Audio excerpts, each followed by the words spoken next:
literally supported him on each side as we introduced him to the senators on the floor there at the Senate, and we gave, just a short speech about 9/11 and why we felt it was so important, and I was happy to be able to do that.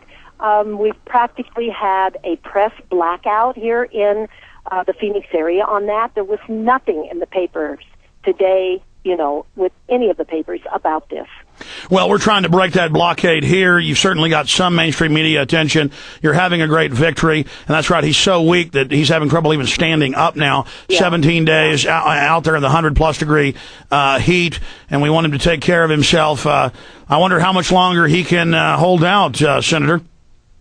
I don't know, but it's interesting, Alex, because I think God's watching down on this, because I cannot tell you how the temperatures have been so low for this time of year.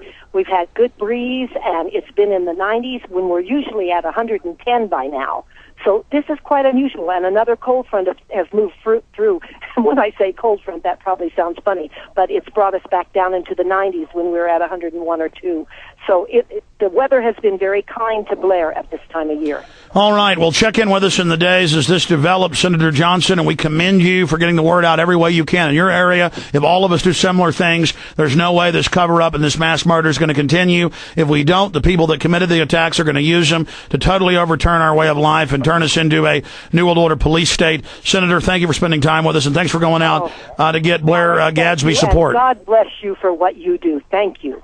Thank you, Senator. Thank you so much. There goes Senator Karen Johnson popping in with us from the side of Blair Gadsby. Okay, let me get back now into Internet2. Let me just calmly go over the facts here. Up on screen, recapping, up on screen, secret plan to kill Internet by 2012 leaked. Some question of report that pay-per-view system to be introduced is a hoax, but wider march to regulate the web is documented. And the reason we're covering this in the last few weeks, tens of millions of views on different versions of the same video, with this young lady and others talking about inside sources that told them, inside industry, that there was a plan by 2012 to go to pay-per-view Internet. Now, I'm not criticizing this group. I'm glad that the Info Babe and others got this attention, because now people are asking us hundreds of times a day if this is true. Yes, it's true. Let me take you to an article written by Paul Watson. This story was written March 16th, 2006, so that's 2 years and 3 months ago. And if you read this headline, MySpace is the Trojan horse of Internet censorship, media elite's last gap effort to save crumbling empire. And then in the article, there are links to mainstream news articles where the Internet2, ICANN, the United Nations, the federal government, the UK Inquirer, and others admitted that under Internet2, 50 corporations, 50 universities, and the government of the United States and other governments working together are going to do several things. Now, here they are that they're doing in tandem together. Taxes on the Internet, an Internet tax that you have to pay to the federal government. Just a blanket tax to get on the web yearly that then registers you. You've got to enter a registration number in. Microsoft, for at least 7 years, has been trying to implement thumbprinting biometrically for your, quote, security and all new keyboards. That they're having trouble implementing that. That's good news.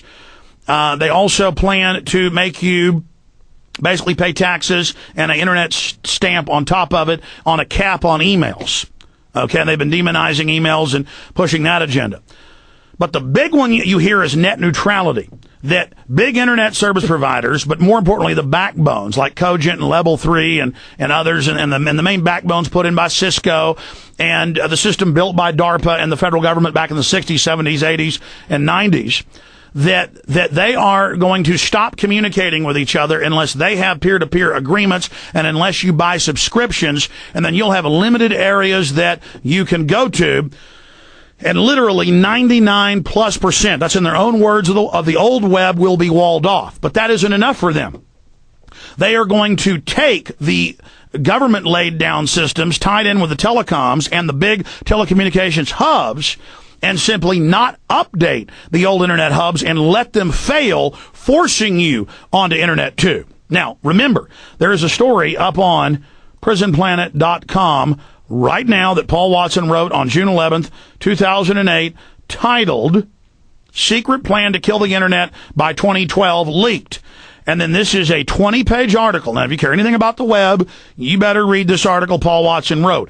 Every paragraph is hyperlinks to government documents, industry insiders, mainstream media reports where they admit all this. So we can't even get the general public, who has been trained to be in denial and deny what's happening, to admit that they're trying to get rid of net neutrality, which will destroy the web in and of itself. We can't even get the public to admit that they're trying to tax the web when states are already doing it, other governments are already doing it, governments are pushing ISPs to put filtering in like China has, universities, corporations already block out Infowars.com and PrisonPlanet.com. Another facet of Internet2 is that once you're forced over to it, it'll be like MySpace, YouTube, where you'll have your own channel. And they say this in Internet2, this big consortium of them meeting and deciding how to build it and set it up. I learned about it 6 years ago, but they've been meeting for 10 years plus, actually 12.